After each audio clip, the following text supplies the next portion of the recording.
Hello, I am Elizabeth, and this is Thursday Thoughts. Today I wanted to talk a little bit about the why behind my choice to become a horse professional, an equine professional.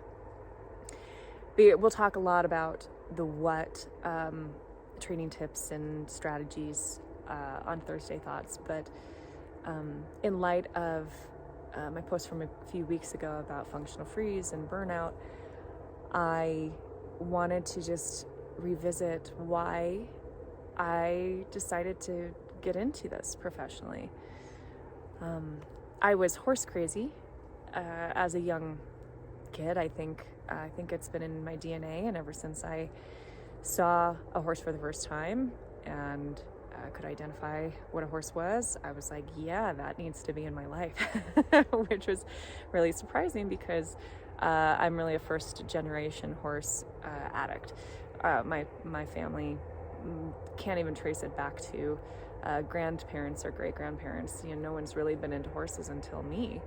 So it's super interesting. But it gives me also kind of a unique journey and perspective because I really carved my own path from a pretty young age. So I took my first riding lesson at 7, and then by the time I was 10, I had an opportunity to lease a horse. The farm owner brought in 2 rescue horses, one of which was a Palomino quarter horse, who was skinny and sickly and totally untrained.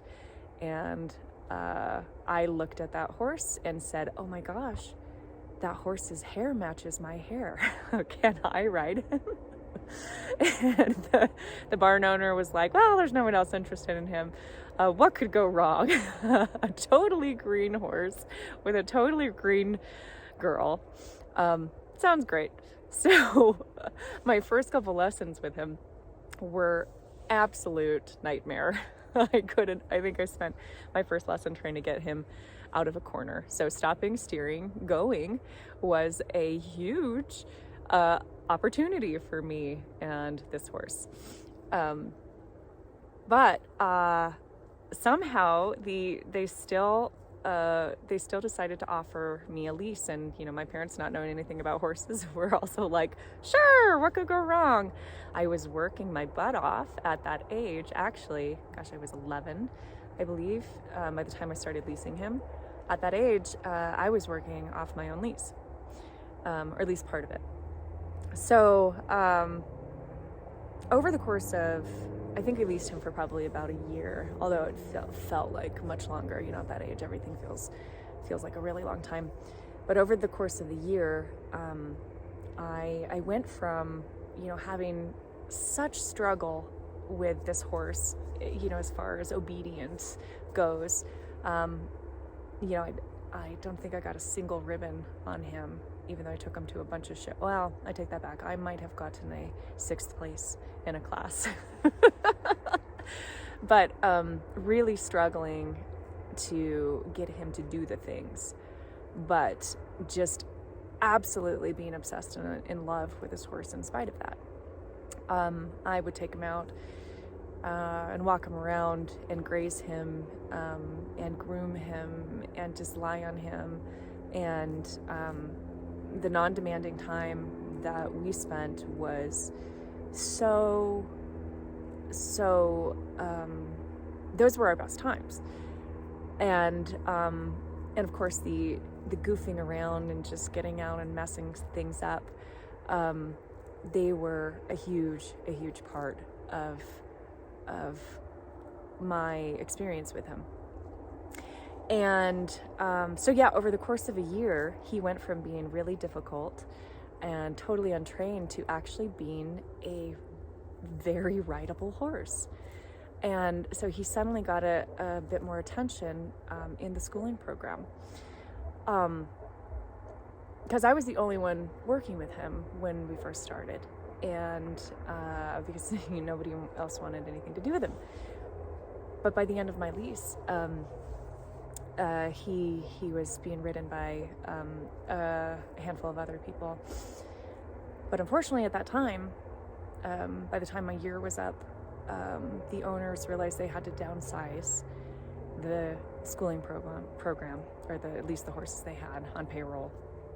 And he was the first on the chopping block, even though he'd made such huge progress.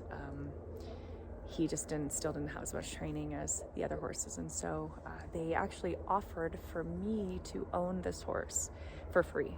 Well, for free. The cost of the horse was free, but my parents, being non-horse people, still recognized that the upkeep of a horse is way more expensive than the initial price, and they said no. So oh, here it comes. So he was sold. And for the rest of, I'd say for the next, 10 years, 15 years, everywhere I went, where I saw a Palomino in a field, I was looking for him, and I tried to keep track of him, but I couldn't. I could never find him. So fast forward to Elizabeth at 29 years old, and having already done all of my professional training and everything. I am in Basalt, Colorado, and run into a lady who has 2 horses, one of which is a Palomino quarter horse, and she offers for me to have this horse. And I was just blown away that an opportunity to have a free Palomino quarter horse came to me twice in a lifetime. And at this point, I couldn't say no. So that's how Gestoro, let me see if I can, there he is. That's how Gestoro came into my world. So Gestoro is really, Trigger had found me. I don't think I ever said his name. Trigger was the first horse. Trigger found me through Gestoro.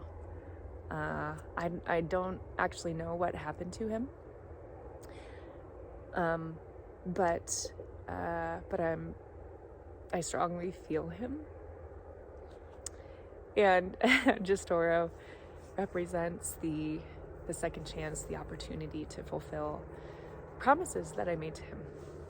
So why? Then the why, right?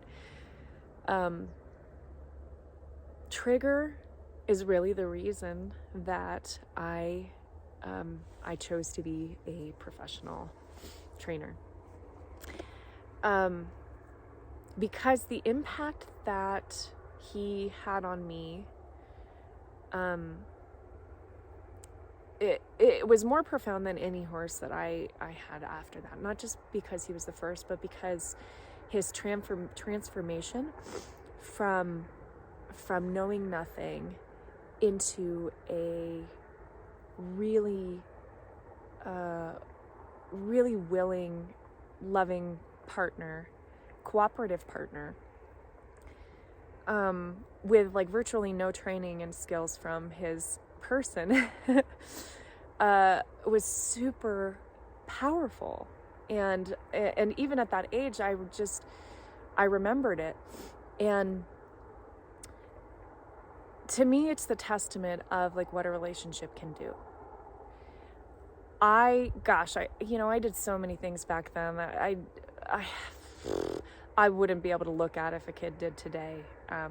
Truthfully, it was not the most artful or skillful horse training. But I was trying to figure it out, and he forgave me, and his willingness to still be with me, I believe, was just a result of how much love I put into him, and how much devotion, and how I gave more to that horse than I asked for. So I guess my overall message to you is, first of all, ask yourself why you are doing this, why you're drawn to horses, or why you were drawn to horses in the beginning. And then let yourself off the hook for trying to figure out all of the things. If we can just kind of channel that inner 11-year-old in us and be okay with just getting out and messing it up, while still working hard to learn what your horse is actually trying to say. That, I think, is going to make the biggest impact in your life with your horse. Truly trying to see them and giving back to them more than you're asking for. And then we'll keep talking about the what, how to do that most mindfully and artfully. But in the meantime, just go out and just be a friend to your horse and just mess around. Okay, those are my thoughts for today. I hope you have a wonderful, wonderful Thursday and week, and I look forward to talking to you soon.